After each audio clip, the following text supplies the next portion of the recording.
اللہم صلی علی سیدنا و مولانا محمد.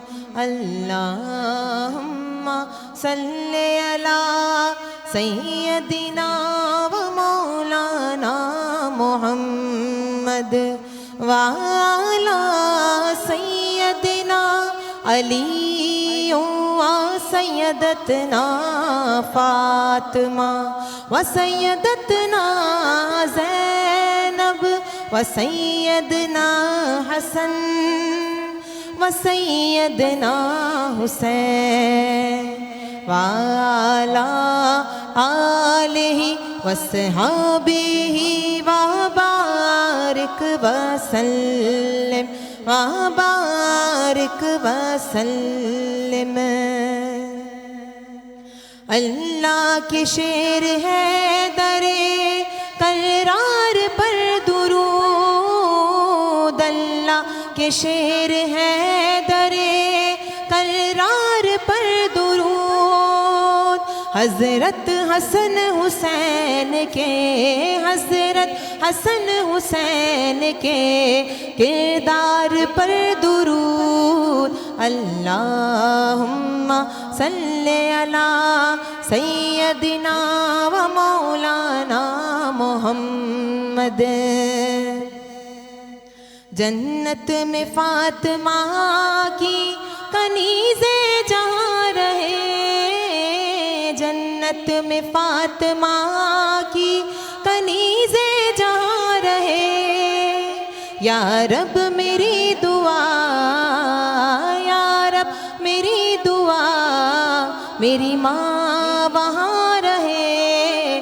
اللہم صلی علی سیدنا و مولانا محمد. اللہم صلی علی سیدنا و مولانا محمد.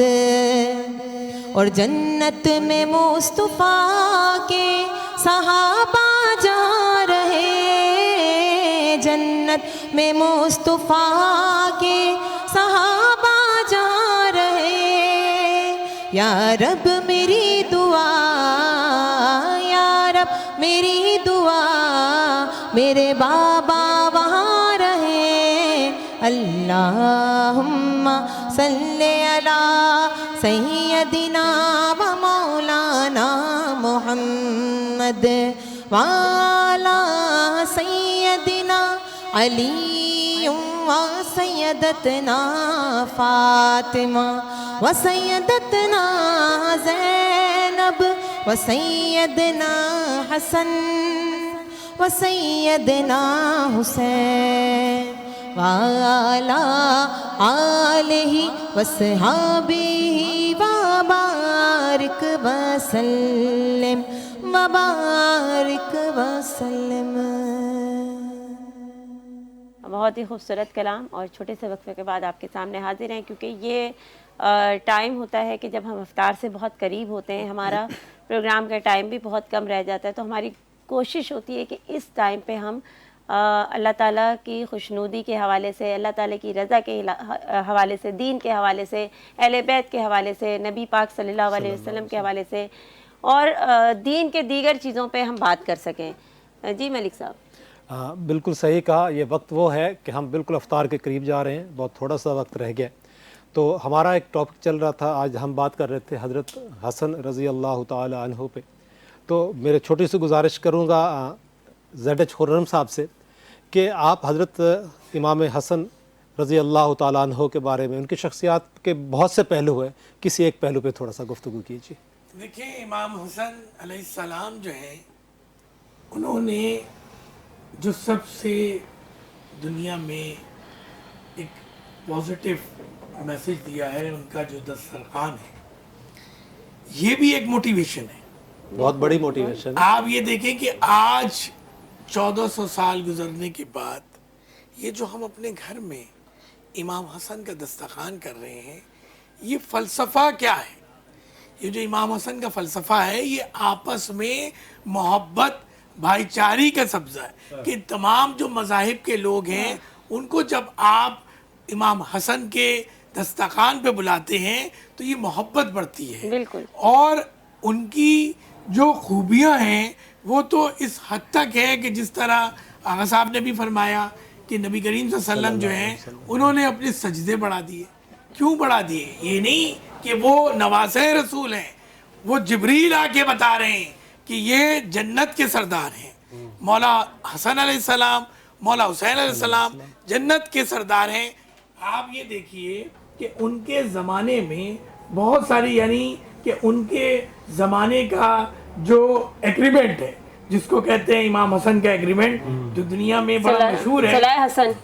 صلاح حسن. تو آپ یہ دیکھیں کہ وہ کتنا ویژن رکھتے تھے کہ انہیں پتا تھا کہ تا قیامت تک میرے اس ایگریمنٹ کا، صلاح حسن کا کوٹ کیا جائے گا. بالکل حکمت تھی اس میں، تذکرہ ہوتا رہے گا، تذکرہ ہوتا رہے گا.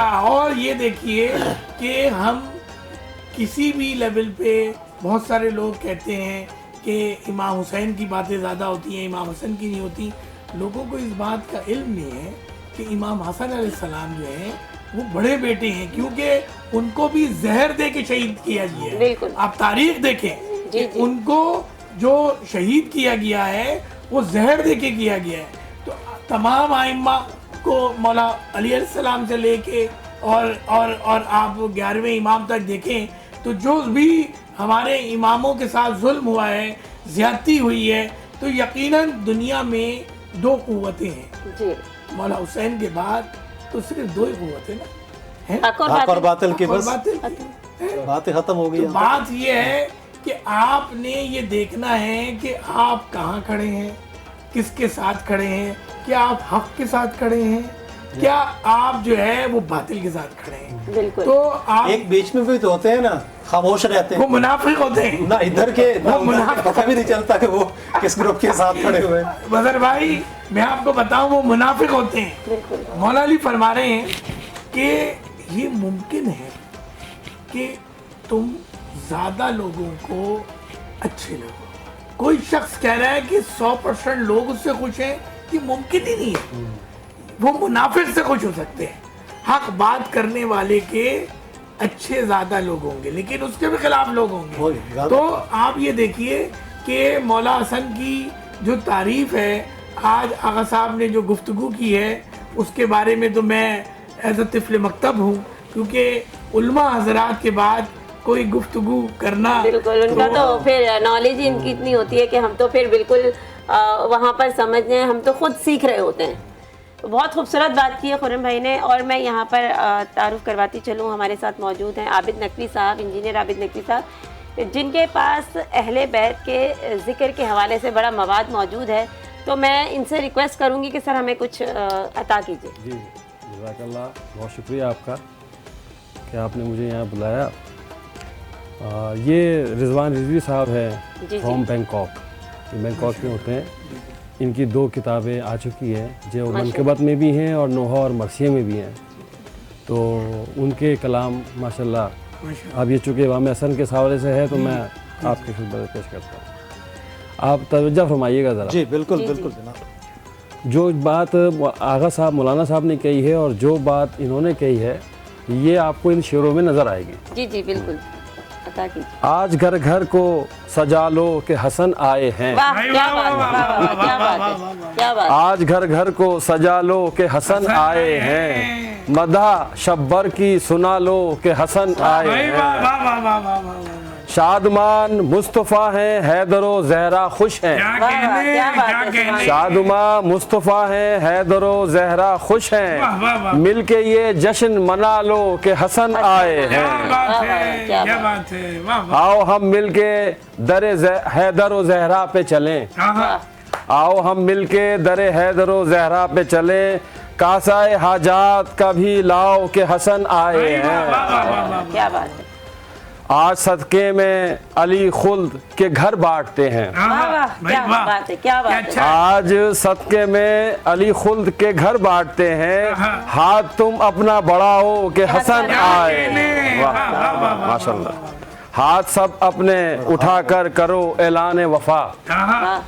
ہاتھ سب اپنے اٹھا کر کرو اعلان وفا، آج محفل کو جما لو کہ حسن آئے ہیں۔ واہ واہ عابد بھائی، کیا کہنے، سبحان اللہ۔ کیا کہنے بھائی، کھل کے اظہار محبت کرو تم شبر سے، کھل کے اظہار محبت کرو تم شبر سے، آج جذبے نہ چھپاؤ کہ حسن آئے ہیں۔ واہ واہ واہ۔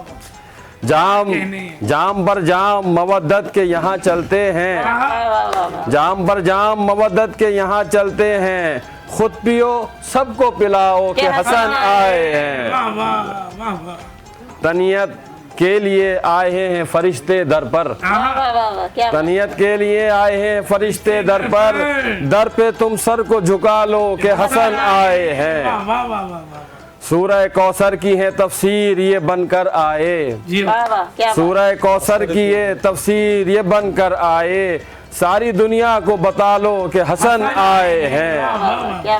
مدح خوانی بھی کرو سیرت شبر بھی پڑھو، مدح خوانی بھی کرو سیرت شبر بھی پڑھو، دل میں سیرت کو بسا لو کہ حسن آئے ہیں۔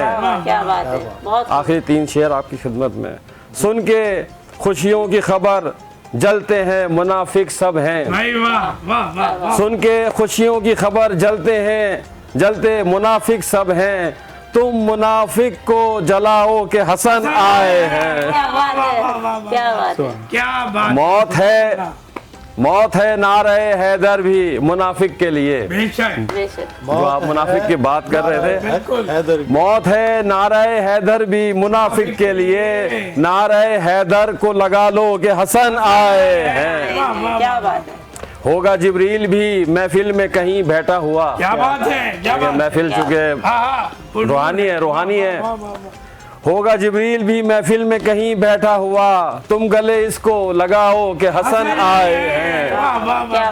اور مختارز ہے رضوان صاحب کا، منقبت جھوم کے رضوان نے محفل میں پڑھی، منقبت جھوم کے رضوان نے محفل میں پڑھی، ساتھ آواز ملا لو کہ حسن آئے ہیں۔ کیا خوب کلام آپ نے سنایا، اللہ تعالیٰ آپ کو مزید توفیق عطا فرمائے، اور اس طرح کے کلام جو ہیں وہ محفل کو 4 چاند لگا دیتے ہیں۔ میں علامہ صاحب کی طرف آؤں گی وقت ضائع کیے بغیر، کیونکہ وقت بہت قلیل ہے۔ علامہ صاحب، حضرت حسن رضی اللہ تعالیٰ عنہ کی جو شخصیت تھی وہ اپنے آپ میں بہت منفرد تھی۔ اگر ہم کمپیئر کریں، وہ ایک بہت ہی شفیق اور بہت ہی تحمل مزاجی سے کام لینے والے اور بہت حکمت عملی سے کام لینے والے تھے، اور ان کا ایسا ایک عمل ہوتا تھا کہ لوگ بھی مطلب حیران ہوتے تھے کہ اتنا ایک نواسہ رسول، پھر امام، پھر وہ اس کے بعد ایسا کہ ایک حضرت علی کے بیٹے، لیکن ان کی شخصیت میں اتنی تحمل مزاجی، اتنی حکمت عملی، تھوڑا سا اس بارے میں بھی روشنی ڈالیے گا۔ جی کیوں نہیں، جن کے لیے رسول اللہ نے کہا کہ اگر کل عقل کو جمع کیا جائے تو حسن میں دیکھ لو، بالکل نو ڈاؤٹ، بالکل، کیا بات ہے، کیا بات ہے، کہا کل حسن کو اکٹھا کر دیا جائے تو حسن کو دیکھ لو، کیا بات ہے، کیا بات ہے۔ اب یہ جو حسن ہے یہ فقط ظاہری حسن نہیں ہے، یعنی کہ علم میں، حلم میں، برداشت میں، ان کی کسی بھی حکمت عملی میں، ہر چیز میں اگر ہم بات کریں تو یہاں تک کہ جب پیدا ہوئے تو نام رکھنے کے لیے مولا علی کا انتظار کیا بی بی زہرا نے کہ علی آئیں تو اپنے بیٹے کا نام رکھیں، تو کہنے لگے کہ رسول اللہ کے ہوتے ہوئے میں نام کیسے رکھ سکتا ہوں بچے کا؟ تو پھر رسول اللہ آئے تو رسول اللہ کو جب یہ سنایا تو رسول اللہ نے کہا کہ اللہ کے ہوتے ہوئے میں رسول نام کیسے رکھ سکتا ہوں؟ تو یہ ایسی شخصیات ہیں کہ حضرت نام آسمان سے بھیجا گیا، بالکل یہ سارے نام جتنے بھی ہیں پنجتن کے گھرانے کے، یہ سب آپ کو آسمانی نام ہیں۔ تو جبرائیل امین آتے ہیں اور فرماتے ہیں کہ اللہ فرماتے ہیں کہ میں حسن ہوں، احسن ہوں، تو اس کا بچے کا نام حسن رکھو۔ اور مولا حسین کے لیے بھی یہی روایت آئی کہ اللہ فرماتے ہیں میں قدیم الاحسان ہوں، اس لیے بیٹے کا نام حسین رکھو، کیونکہ ان کی دونوں کی ولادت میں صرف 6 مہینے کا فاصلہ ہے، 6 مہینے میں دوسرے امام حسین پیدا ہوئے۔ تو خیر ایک مرتبہ کا قصہ سناتا ہوں، اور پھر ظاہر وقت کے دامن میں گنجائش شاید نہیں ہے تو یہ قصہ کہیں ادھورا نہ رہ جائے۔ تو ایک مرتبہ رسول اللہ صلی اللہ علیہ وآلہ وسلم جب ایک منبر پر بیٹھے ہوئے ہیں, علم دین لوگوں کو دے رہے ہیں کہ صحابہ سامنے بیٹھے ہیں, مولا حسن نیچے بیٹھے تھے. تو اچانک صحابہ نے کسی نے مولا حسن سے کہا کہ آپ یہ جو سر پہ ایسے ہاتھ رکھ کے ڈوڑی پہ اور آسمان کی طرف دیکھ رہے ہیں, آپ کے نانا جو ہیں خطبہ دے رہے ہیں, ان کی طرف دیکھیں. تو رسول اللہ نے کہا کہ تم حسن کو کیا اپنے جیسا سمجھتے ہو؟ حسن جو یہ اس وقت اوپر عرش پر دیکھ رہا ہے, یہ لوح محفوظ کے علم کا ملاحظہ کر رہا ہے. کیا بات ہے, کیا بات ہے, کیا بات ہے, کیا بات ہے. یہ نہیں کہا کہ علم لوح محفوظ کی تختیاں پڑھ رہا ہے, حالانکہ یہ بھی کہہ دیتے, تب بھی ہم یہ سوچتے سمجھتے کہ بھائی یہ بھی بہت بڑا کام ہے, کوئی فرش پر بیٹھ کر عرش پہ کے لوح محفوظ کو پڑھے. مگر اس میں بھی آپ چونکہ اہل بیت جو یہاں رسول خدا جو کچھ بولتے ہیں وہ علم وحی پروردگار سے بول رہے ہوتے ہیں, ہر چیز کے پیچھے ایک حکمت ہوتی ہے. کا علم کا ملاحظہ کر رہے ہیں. ملاحظہ کون کرتا ہے اور پڑھتا کون ہے؟ پڑھتا وہ ہے جو جس کو پہلے پڑھنا نہیں آتا تھا, یا جس کو پڑھتا وہ ہے جس کو ضرورت ہو, جو جاہل ہو. میں کتابوں کو اس لیے پڑھتا ہوں, میں جاہل ہوں, علم لینا چاہتا ہوں. بالکل ایسے ہی ہے. مولا حسن اگر لوح محفوظ پر تختیوں کو پڑھیں تو یعنی کہ پہلے ان کو نہیں پتا ہے کہ ادھر کیا لکھا ہوا ہے, اس کو پڑھ رہے ہیں. رسول اللہ کہہ رہے ہیں کہ وہ ملاحظہ کر رہے ہیں, یعنی وہ سب علم ان کے پاس موجود ہے. یہ دیکھ یہ رہے ہیں اوپر کہ جو علم اللہ نے مجھے دیا ہے کیا وہی تحریر ہوا ہے. کیا بات ہے, کیا بات ہے, کیا بات ہے. اچھا, یہ بات پورے مدینے میں پھیل گئی کہ رسول اللہ نے اپنے بیٹے نواسے جو 3 سال کے ہیں ابھی, ان کے لیے یہ فرمایا ہے. اگلا دن ہوا کہ رسول اللہ نے اب نیچے نہیں بٹھایا, اپنے حسن کو گود میں اٹھایا اور منبر پر لے گئے. اب بیان کرنے لگے. اب لوگوں کی ساری نظریں جو ہیں مولا حسن کی طرف کہ یہ وہی ہیں جن کے لیے رسول اللہ نے کل یہ فرمایا تھا. کہ اچانک دیکھا کہ محفل میں ایک بوڑھے شخص آتے ہیں. اس بوڑھے شخص کو پہلے کسی مدینے والے نے نہیں دیکھا تھا, یعنی اہل مدینہ نہیں تھے. وہ آئے تو رسول اللہ نے ان کا بڑا استقبال کیا, ان کو ویلکم کیا. وہ آئے, رسول اللہ کا ہاتھ چومے, اور رسول اللہ نے پوچھا کہ بھئی کیسے آنا ہوا؟ تو رسول کہتے ہیں کہ مجھے کچھ 2-4 علمی مسائل درکار تھے, مشکلات میں تھا, تو میں نے کہا آپ سے آ کے پوچھ لوں. تو مولا رسول اللہ کہتے ہیں کہ اگر مناسب سمجھو تو میرے بیٹے حسن سے پوچھ لو وہ سوالات. تو انہوں نے کہا کیوں نہیں, میرے لیے تو فخر ہے کہ میں حسن سے پوچھ لوں. تو رسول اللہ اپنی محفل کو سجائے رکھا. یہ حضرت جو یہ بزرگ شخصیت تھے, انہوں نے بچے کے ساتھ جا کر کونے میں بیٹھ گئے اور سارے سوالات کے جوابات ان سے لیے اور پوچھے. اور جب وہ جانے لگے تو رسول اللہ کا شکریہ ادا کیا اور وہ چلے گئے. اور رسول اللہ نے ان سے پوچھا کہ آپ کو حسن کیسے لگے؟ کہا یا رسول اللہ, میں جو کچھ آپ سے علم لیتا رہا ہوں یا لیتا رہتا ہوں, جو آپ کے علم میں اور حسن کے علم میں مجھے ذرہ برابر بھی کمی محسوس نہیں ہوئی. اچھا, اب وہ جب چلے گئے تو اصحاب نے بڑا حیرت والے انداز میں پوچھا کہ کہا کہ یا رسول اللہ یہ کون شخص تھا جسے ہم نے نہیں دیکھا آج تک؟ تو رسول اللہ نے کہا کہ یہ خضر نبی تھے. جب ان کو علمی مشکلات آتی ہیں تو وہ میرے پاس آتے ہیں, وہ مجھ سے پوچھتے ہیں. اب حضرت خضر کے علم کا اندازہ آپ یہاں سے لگائیں کہ 1.25 لاکھ نبی ہیں. نبی کا کام کیا ہوتا ہے کہ اللہ کی طرف سے وحی ان کو نازل ہوتی ہے, مگر ان کے اندر 313 رسول ہیں. رسول کون ہوتا ہے کہ جو دین لے بھی اور پہنچائے بھی, ابلاغ بھی کرے.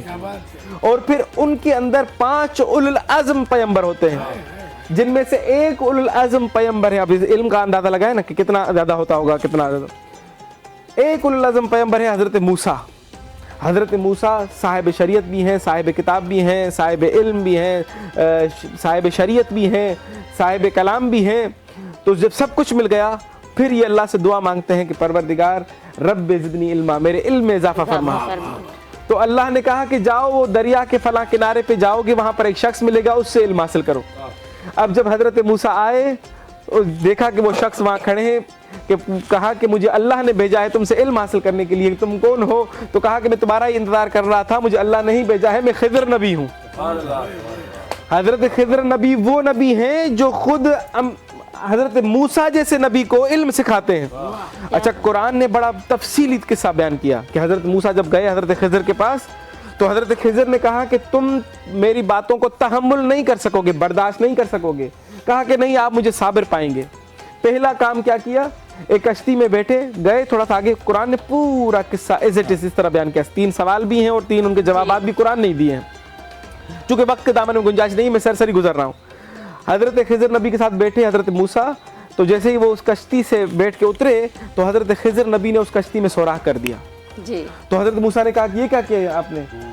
ایک بندے نے ہمیں وہاں سے ایک لفٹ دی, ایک کشتی میں بٹھایا اور یہاں تک لے کر, اور آپ نے اسی کی کشتی میں سوراخ کر دیا. کہا میں نے تمہیں کہا تھا نا کہ تم برداشت نہیں, سوال نہ کرنا, تم برداشت نہیں کر سکو گے. تو کہا کہ معذرت میں اب برداشت کروں گا, آپ جو ہیں آپ مجھے اپنی شاگردی سے نہ نکالیں. آگے گئے تو ایک دیوار بنانی تھی, کہا کہ یہ پتھر اٹھاؤ اور ساری دیوار بناؤ. تو کہنے لگے بڑی حیرت کی بات ہے, ہم بھوکے ہیں, پیاسے ہیں, افلاس میں ہیں, یہاں کے گاؤں والوں نے ہماری عزت نہیں کی اور آپ کہتے ہیں ہم ان کے لیے دیوار بنا دیں. تو کہا میں نے تمہیں کہا تھا تم برداشت نہیں کر سکو, سوال نہیں کرنا, دیوار بنائیں بس, بناؤ. پھر معذرت کرتے ہیں, پھر وہ دیوار بناتے ہیں.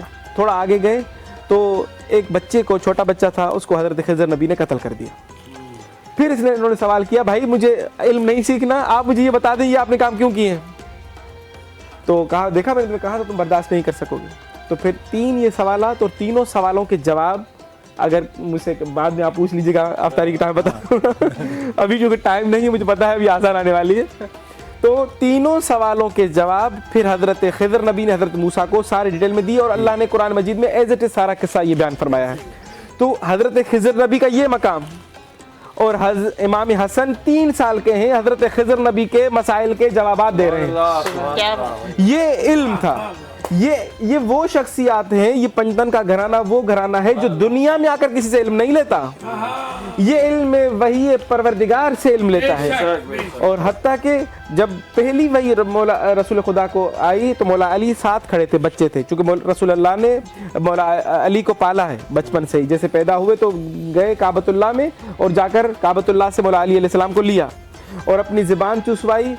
مولا علی علیہ السلام نے اسی وقت اپنی آنکھیں کھولی, چونکہ ان کی والدہ پریشان تھی کہ انہوں نے, اس بچے نے 3 دن سے نہ کچھ کھایا نہ پیا اور نہ ہی آنکھیں کھول رہا ہے. تو رسول اللہ نے جب اپنی گود میں لیا تو رسول اللہ نے سب سے پہلے اپنی زبان چسوائی, پھر مولا علی علیہ السلام نے اپنی آنکھیں کھولی. تو پوچھا گیا بھائی آپ نے ابھی تک آنکھیں کیوں نہیں کھولی تھی؟ کہا میں جس کعبۃ اللہ میں آیا تھا وہاں پر 313 بت تھے, تو میں نہیں چاہتا تھا کہ میری پہلی نگاہ بتوں پر جائے, میری پہلی نگاہ اللہ کے رسول پر جائے.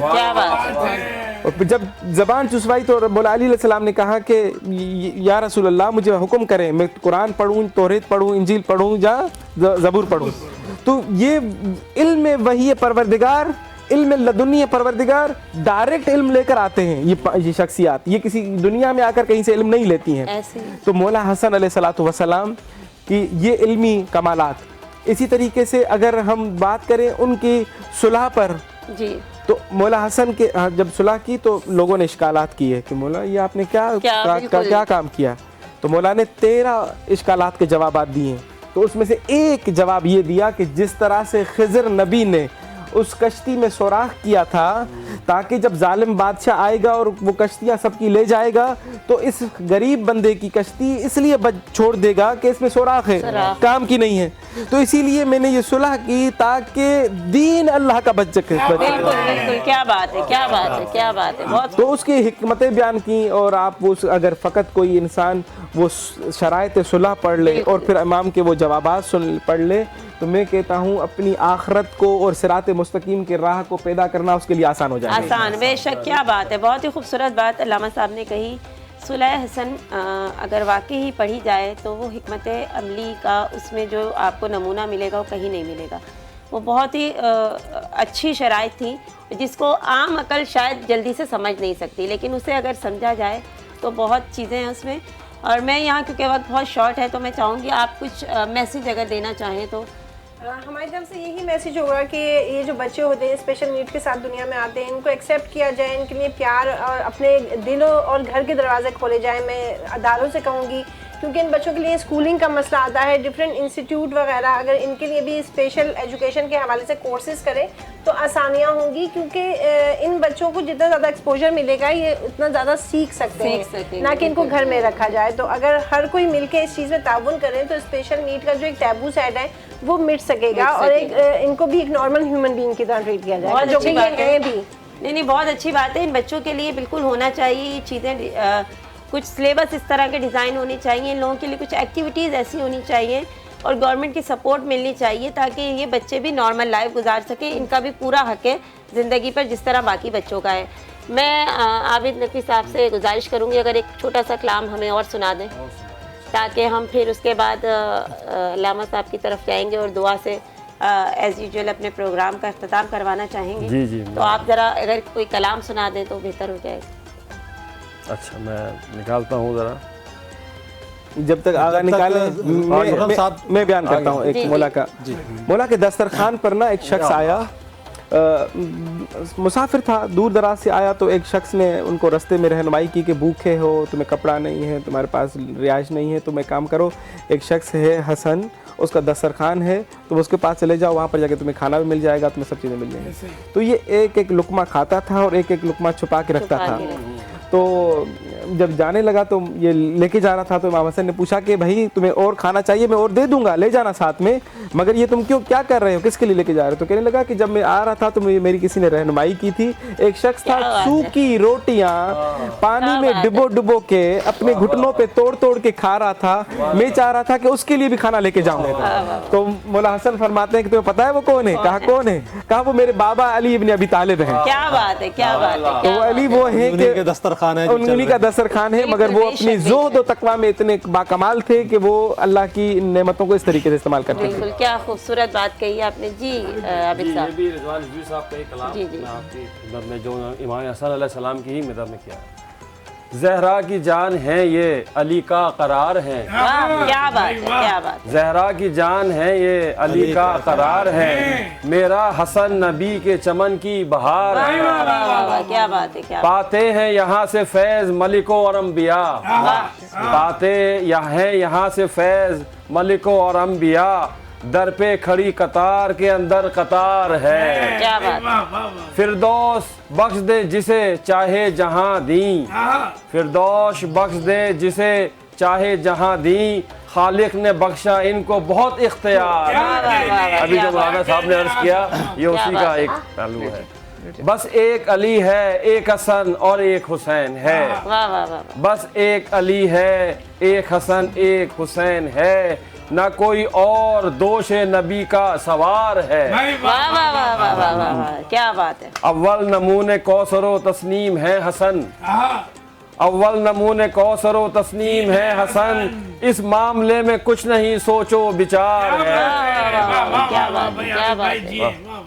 کٹ کٹ کے گرتے جاتے تھے سب دشمن دین, کٹ کٹ کے گرتے جاتے تھے سب دشمنان دین, گویا حسن کا چلتا قلم ذوالفقار ہے. کیا بات ہے, کیا. گویا حسن کا چلتا قلم ذوالفقار ہے.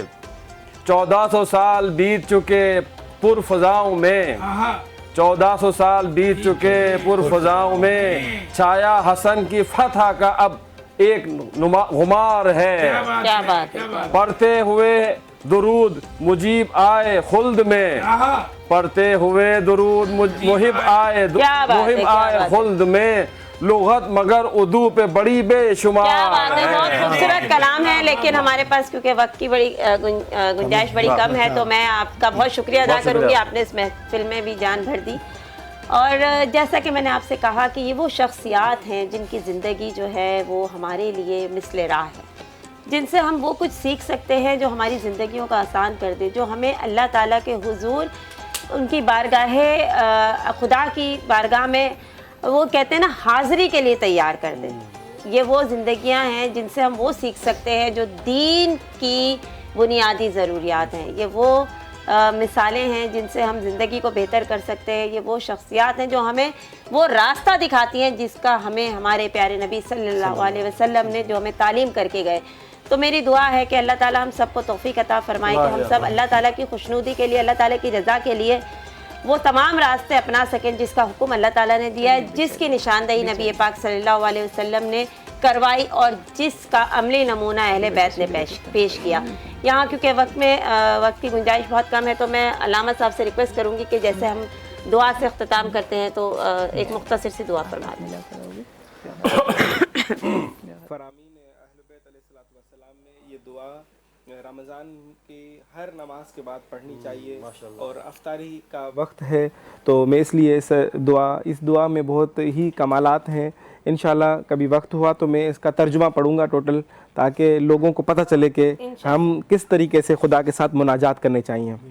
اور اگر آپ بھی یہ دعا زمزم میں کریں ہمارے ساتھ تو کر سکتے ہیں. بسم اللہ الرحمن الرحیم. یا علیو یا عظیمو یا غفورو یا رحیم، انت رب العظیم الذی لیس کمثل شیء وهو السمیع البصیر.